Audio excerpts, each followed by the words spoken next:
Well, the Queen's lying in state continues for a second day today, with queues almost doubling in the past 24 hours. But visitors are undeterred, embracing the lengthy waits as part of the magic. Tim Ewart, former royal editor at ITN, joins me now from London. Tim, we know the Brits love a queue, but this is kind of next level. I've got to say, though, the goodwill on the streets, both during the day and at night, seems to be what's helping the process. There's a really warm-hearted pilgrimage happening here, isn't there? Yes, Chris, that sense of goodwill is pretty impressive, actually. New friendships have been made. The spirits on that queue have remained high. Excuse me. The latest is that it's about 9 hours from the end of the queue to get into the Palace of Westminster, roughly 4 miles.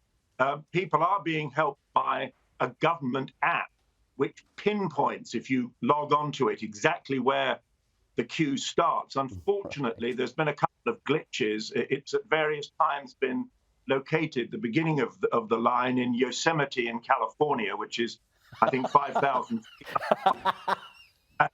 And we had another one which put the start of the line, possibly more confusingly for people, in Leeds, Yorkshire. And that is only 190 miles.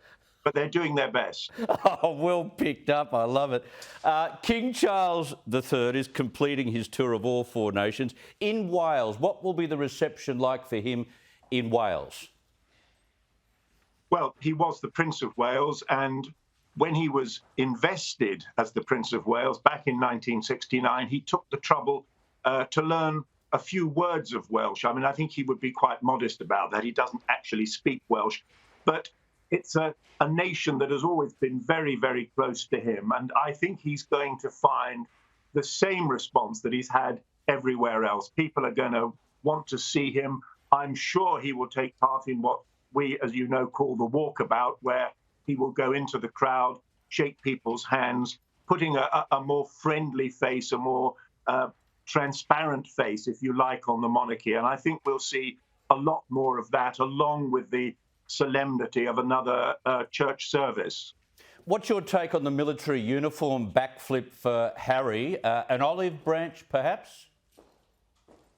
Well, the word that's being used in a lot of the newspapers here is ludicrous, that ban was right from the get-go completely unnecessary. I mean, it applied to Prince Andrew as well. And as you know, there is no public sympathy for him whatsoever. And we will not be seeing him in public on royal duties again, I suspect, until there's another funeral. And hopefully that's going to be a long time.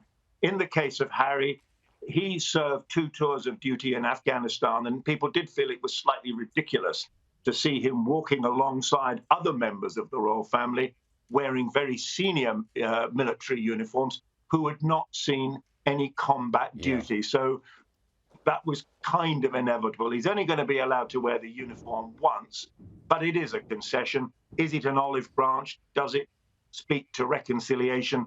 You know, I think we need to wait and find out what's going on behind the scenes before we say that. Yeah. Once again, Tim Ewart, thank you very much for your time. Appreciate it. My pleasure.